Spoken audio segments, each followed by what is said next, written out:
ètò àwa yìí ó tún máa burú ju ètò ibi tá a ti ń bọ̀ lọ ṣé iná ṣáṣe rí nígbà tí àwọn èèyàn wa tí wọ́n fẹ́ ṣe ẹlẹ́yàmẹ̀yà tó ń ṣe Yorùbá nation ṣe bí ìṣe náà wá sínú Ìbàdàn tó wá pa wọ́n títí lọ dólógbò ni wọ́n pa kí ló dẹ̀ fà kó ṣe pé bí àwọn ọ̀pọ̀lọpọ̀ yóò fẹ́ fi Nàìjíríà lẹ̀ àmọ́ ọ̀rọ̀ Nàìjíríà ti wá di pé òrìṣà bí ò lè gbè mí ṣe mí bó ṣe bá mi òun làwọn èèyàn ṣe ń sọ pé táwọn bá lè wà nù Nàìjíríà tí ó lè jẹ́ kán ní ìlọsíwájú àwọn á fẹ́ wà nínú ètò tiwọn tí wọ́n ń pè ní Yorùbá nation àmọ́ kó tí mo fẹ́ sọ kẹ́yìn ká tó máa béèrè ìbéèrè ni pé ó ṣeé ṣe kí a sì ní ìlọsíwájú tí a fẹ́ ní tí a bá ní àwọn olórí tí wọ́n dángájá tí wọ́n mọ nǹkan tó yẹ kán ṣe tán bá ṣe fún gbogbo orílẹ̀-èdè Nàìjíríà torí tẹ bá rí nínú gbogbo àwọn tí ó wà ní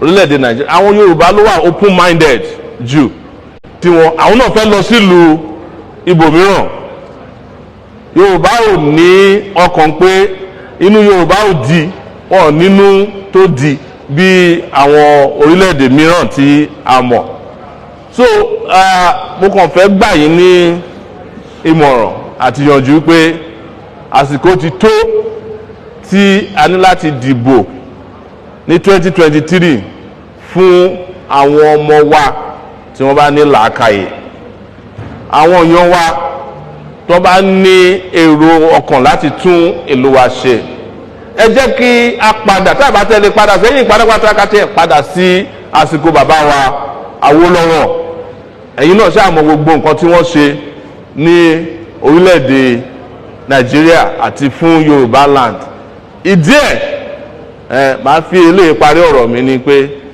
àwọn kan wà tó ń jẹ́ pé àgbàlagbà ni wọ́n nílẹ̀ Yorùbá láti ìgbà tí wọ́n ti bí wọn ni wọ́n ti fẹ́ di Awólọ́wọ̀ wọn ò rí ṣe wọ́n ti ṣe ààrẹ orílẹ̀-èdè lẹ́ẹ̀mẹ́ta wọn ò lè di Awólọ́wọ̀ ẹ ṣáà mọ̀ bàbá tó wà lọ́tà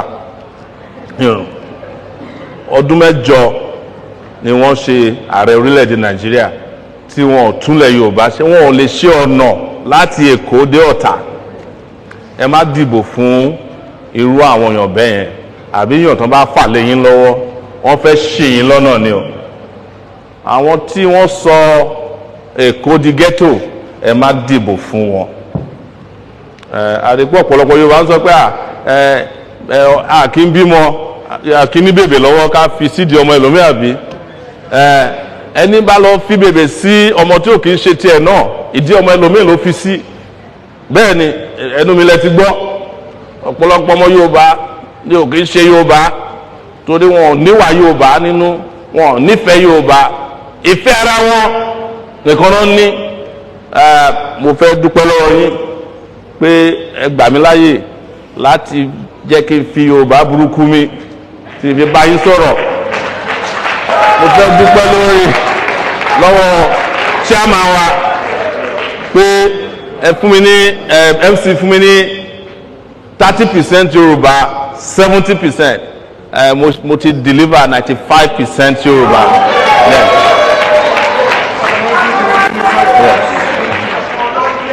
I just want to use the rest of the 5% in English. Babayele is my name, yes. From today, please don't refer to me as Omoyele. It's now Babayele Sowore. Torí àwa náà ti ń dàgbà nílẹ̀ Yorùbá. Ní pé ẹ̀yin tí ẹ ti dàgbà pé àsìkò ti tó. It is time to change direction in Yoruba land. It is time to choose the right representation in Yoruba land. The way Yoruba is today was the day some people decided that they will be importing into the leadership of Yoruba land the worst Yorubas available. In one state, in this Yoruba land, a police officer who was involved in that robbery was brought back to become a governor. You know the state, I won't tell you. In one state, the man who introduced stomach infrastructure, is it not a shame that a Ekiti state that has the highest number of professors had to bring somebody who is building infrastructure inside the stomach of Ekiti people? It is not a shame that Yoruba is no longer represented by the Omoluabis of Yoruba land. Bring back the Omoluabis. Thank you very much. Thank you. Thank you very much. Thank you.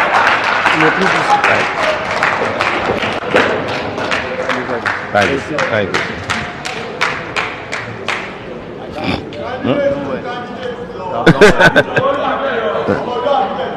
Ben. Thank you, sir.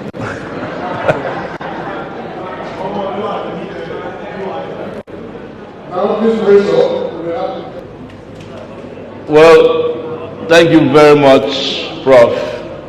And also, let me commend the organizers for showing to the world that in Yoruba land, relegated to the background.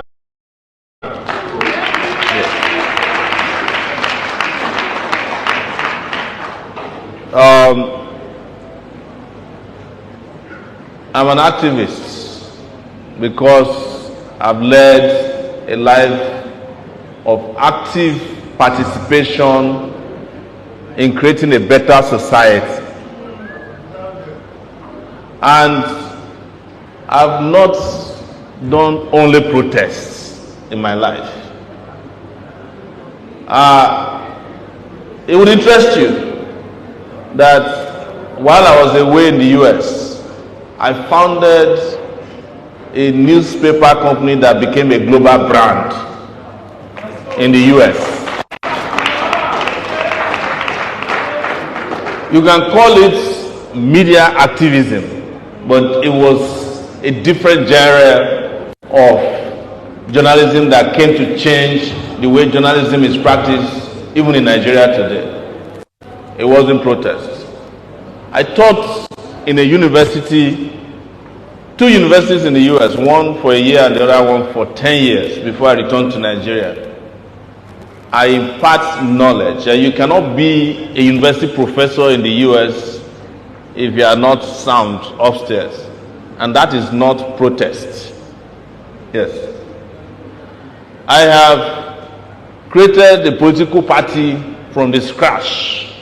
And you can count on your fingertips the number of Nigerians that have created political party on their own from the scratch, including one of our most respected sage, Baba Obafemi Awolowo, of blessed memory. I have led ideas just as I have led people. In fact, after 2018, the ideas that I espoused during the campaign became the dominant ideas that Nigerian leaders were using to govern the country. It was my idea that June 12th became a national holiday in Nigeria. A few weeks later, Buhari assembled Abiola's children. Everybody, they ran to Abuja and made June 12th a national holiday. I don't need to start counting. I am not going to be a president that goes to sleep. That is activism. I am going to be so active. If I give you a contract and you don't do it, you will see the activist in me. Yes.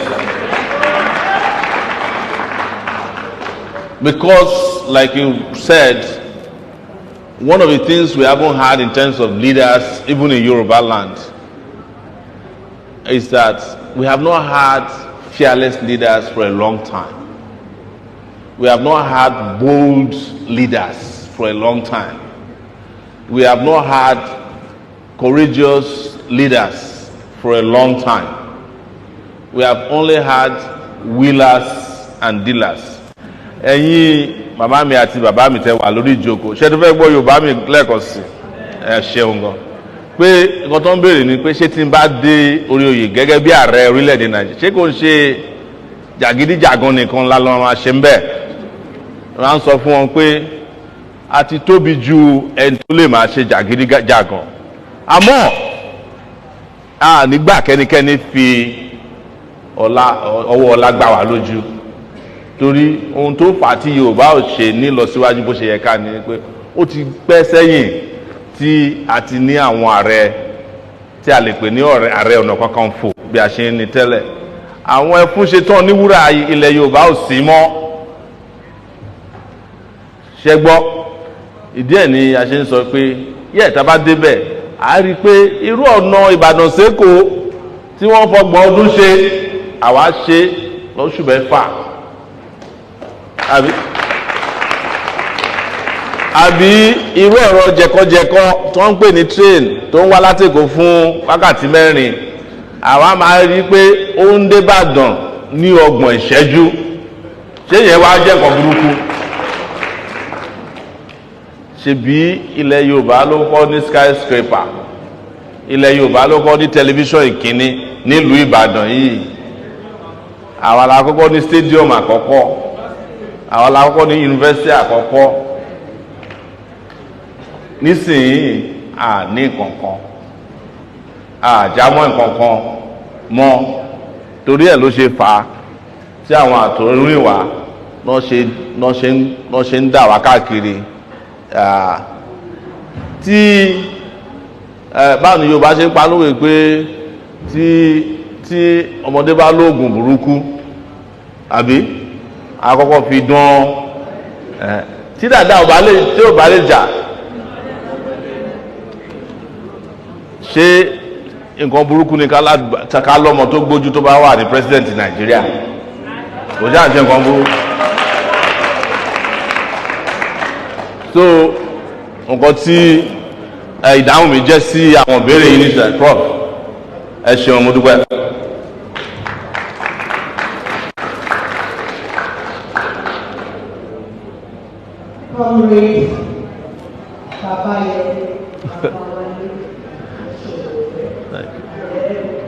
lẹ́wọ̀n àlàáfíà ló hàn.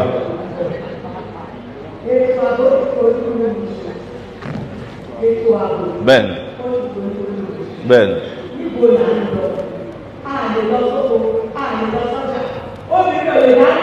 bẹ́ẹ̀ni.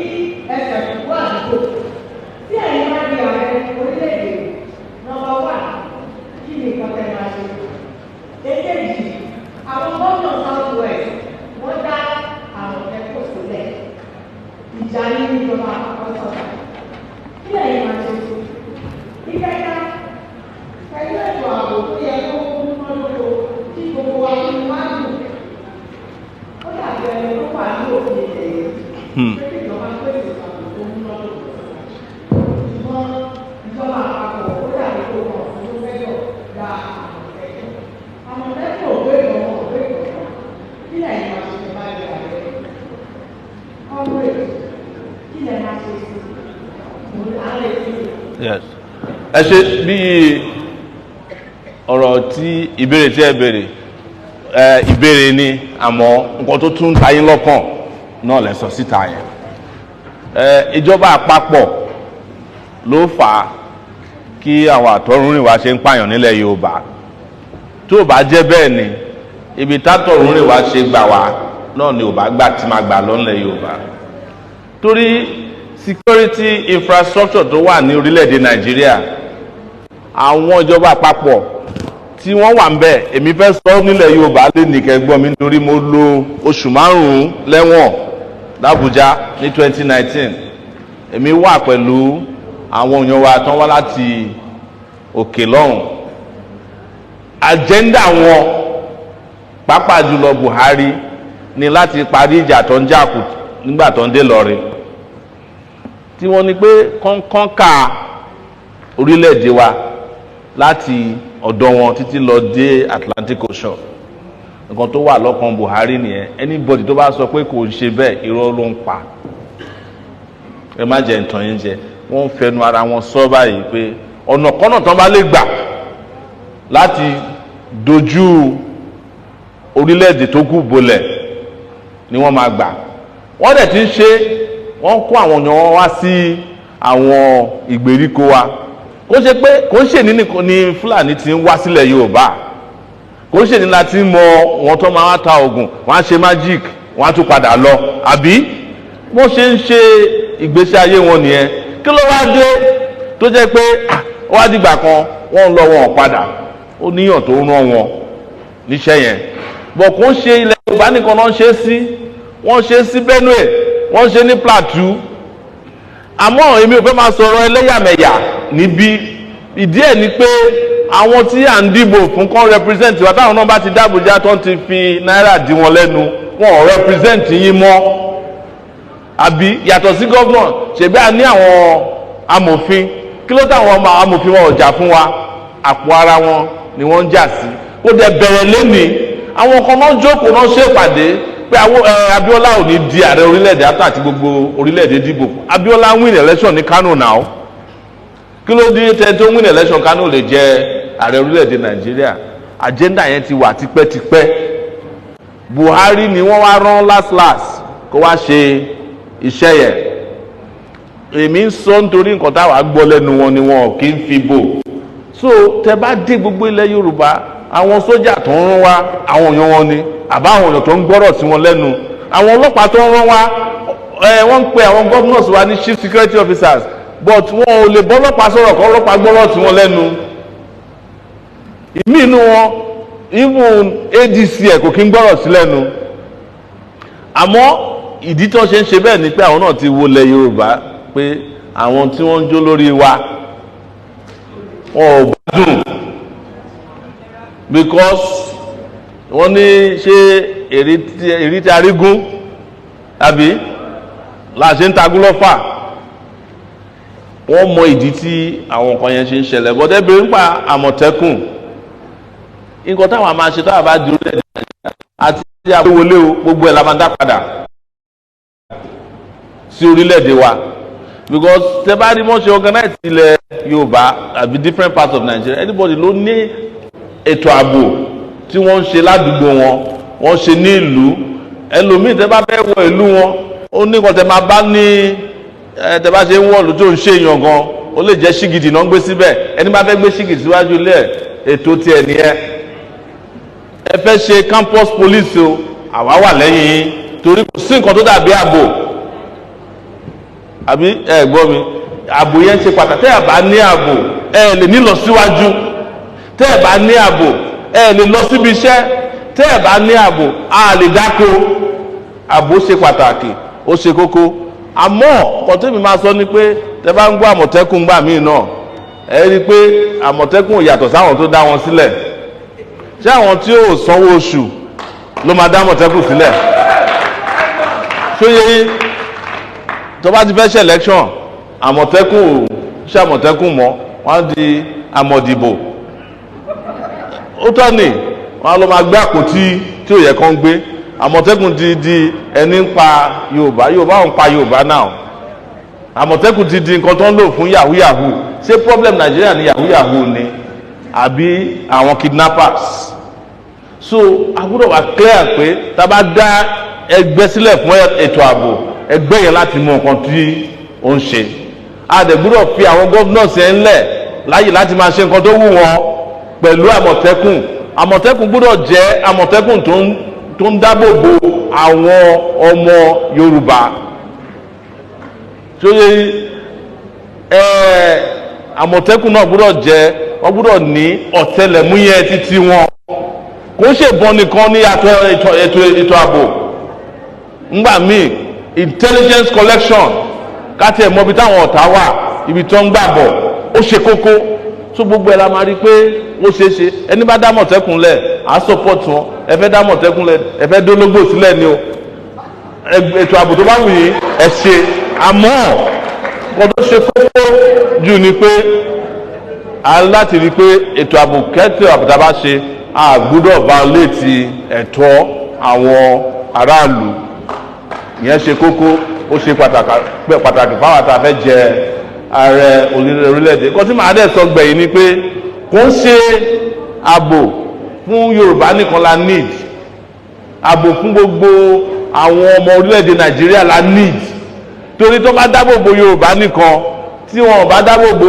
Ìgbò ààbò tí ò sí nílẹ̀ Yorùbá nílẹ̀ Ìgbò ó máa padà náà wá di wàhálà nílẹ̀ Yorùbá tẹ́ bá dáàbò bo Yorùbá tẹ́ bá dáàbò bo Hausa àti Fulani wàhálà tí wọn ó máa pàdé yín torí àparò kan ò ga jù kan láyé àfi èyí tó bá gorí ebè bẹ́ẹ̀ ni ẹ jẹ́ kí bí a ṣe ń ronú ààbò titi wa ká máa ronú ààbò tẹlòmíràn torí ààbò titi wọn náà ó ṣe pàtàkì fún ààbò tiwa orílẹ̀-èdè kan náà ni gbogbo wa wà ẹ̀jẹ̀ kan ló ń ṣàn lára wa pàtàkì jùlọ mà ṣẹ́rí wọ́n ní tí ẹ bá ṣẹ́gun ebi kò lè sábò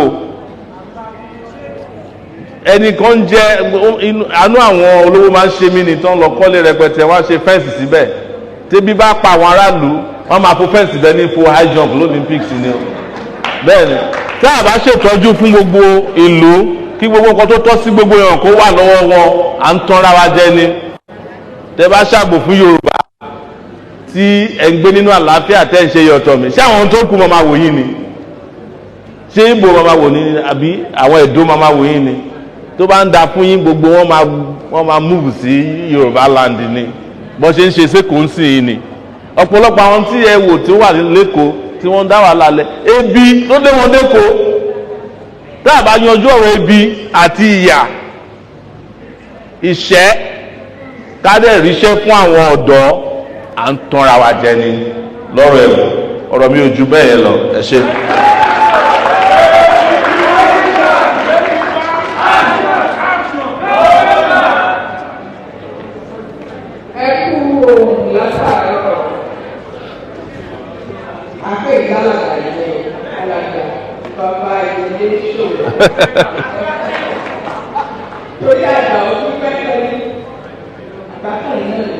Thank you.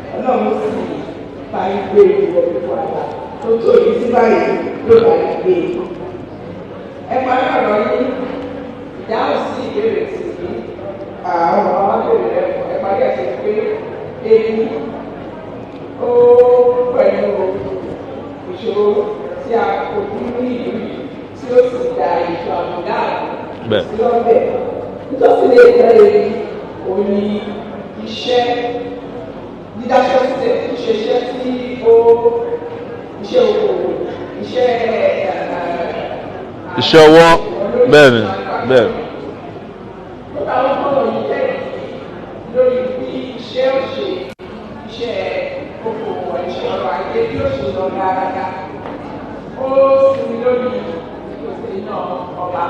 Mọ̀nàmọ́ná bẹ́ẹ̀ ni.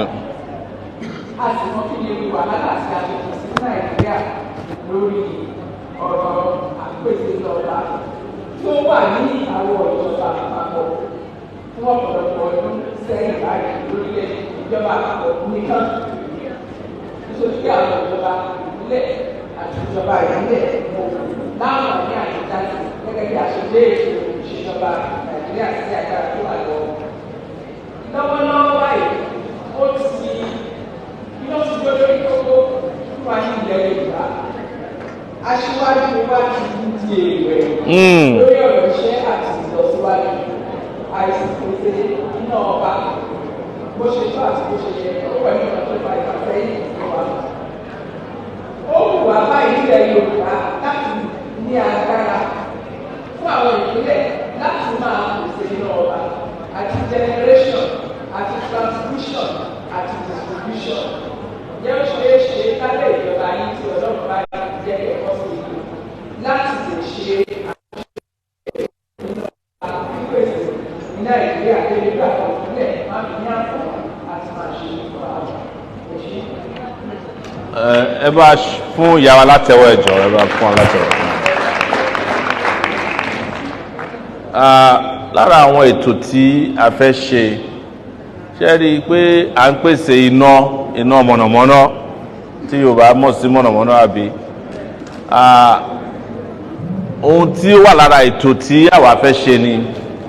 In fact nígbà tí a bẹ̀rẹ̀ ọ̀rọ̀ dawn tí wọ́n máa ń present dawn fún wa lọ́dọọdún ní Amẹ́ríkà àwa béèrè lọ́wọ́ àwọn ọ̀gbẹ́ni tó wà in charge dawn pé kí ni Yorùbá ń dúró dè tí Yorùbá ò tí ì ní power plant ti wọn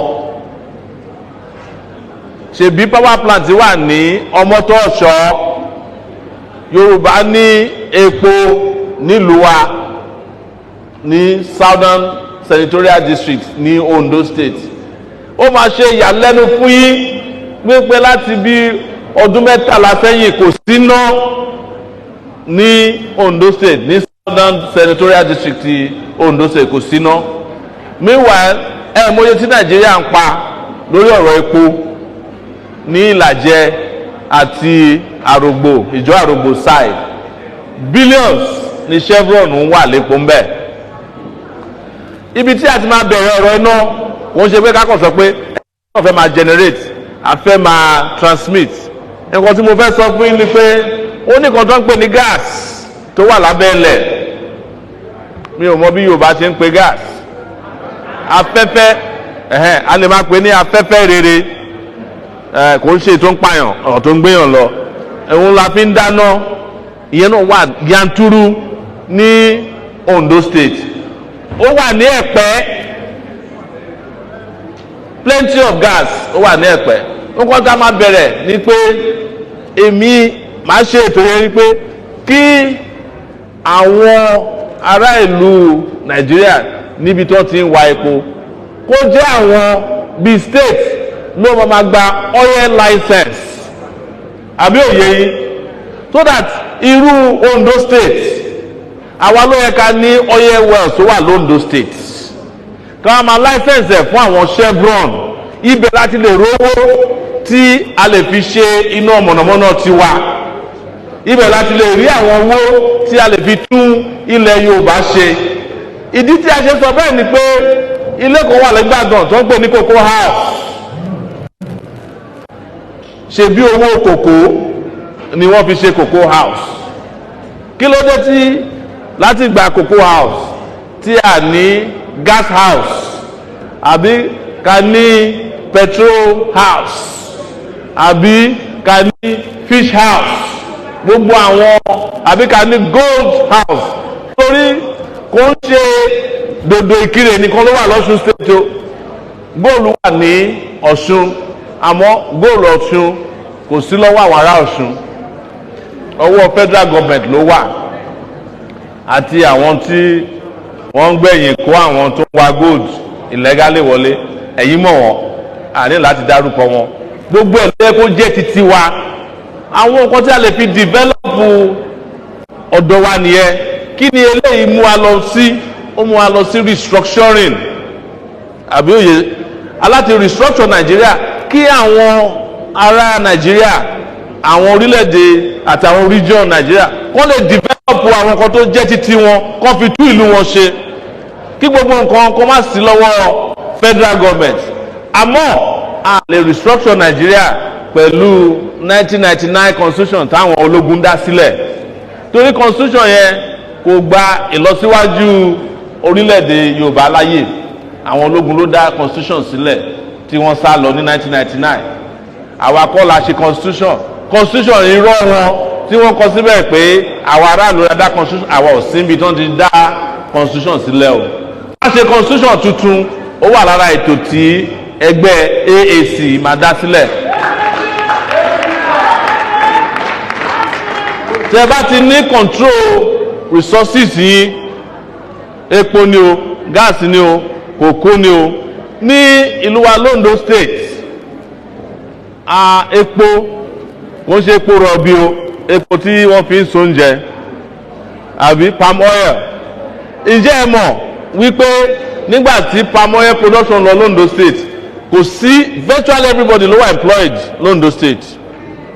Tí ẹ bá ń ṣe supervisor ẹ ṣe agbálẹ̀ bẹ́ẹ̀ ṣe agbálẹ̀ ẹ ṣe àwọn tó ń kọ ẹ̀yìn prosperity yẹn spread l'Ondo State nígbà yẹn. Ǹjẹ́ ẹ mọ̀ wípé lónìí kóró tá à ń sọ yìí ó wọ́n ju kúròdóòmù epo rọ̀bì lọ tó ń pè ní crude oil is $625 per barrel palm oil. Crude oil is $94. Kí là ń wá káàkiri? Ṣé èèyàn wọ́n ní nǹkan tá à ń wá lọ sí Sokoto ó wà nù Sokoto wa kí là wá káàkiri fún pẹ̀lú ọpọlọ àti làákàyè Yorùbá kò yẹ kí Yorùbá ní anything láti máa ṣe pẹ̀lú ebi àbí ìṣẹ́ àbí ìyà. ẹ jẹ́ kí a bára wa sọ̀rọ̀ ká tún wa ṣe ẹ ṣe Yorùbá ronú.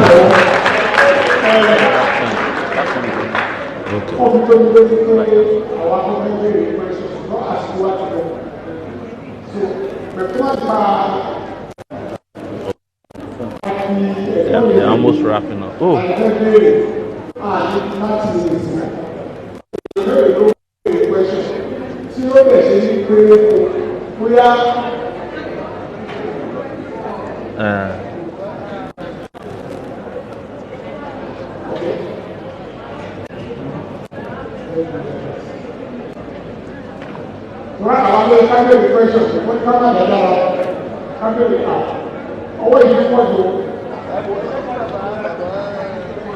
Wọ́n ní kí bàbá béèrè question.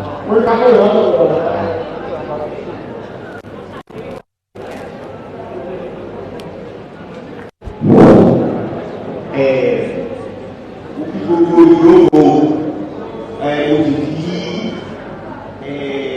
alága ètò yìí ìbéèrè tó sí babalẹ́lé SOWORE ní pé àìsòrí ẹ̀ẹ́dẹ́ àwọn ẹ̀ẹ́dẹ́ kábẹ̀ẹ̀dẹ̀ ìjẹ́ New York jẹ́ kúrò ìjẹ́ ìlú báwọn Yorùbá tó wà bẹ́ẹ̀ sí wọlé àìyàn lórúkọ.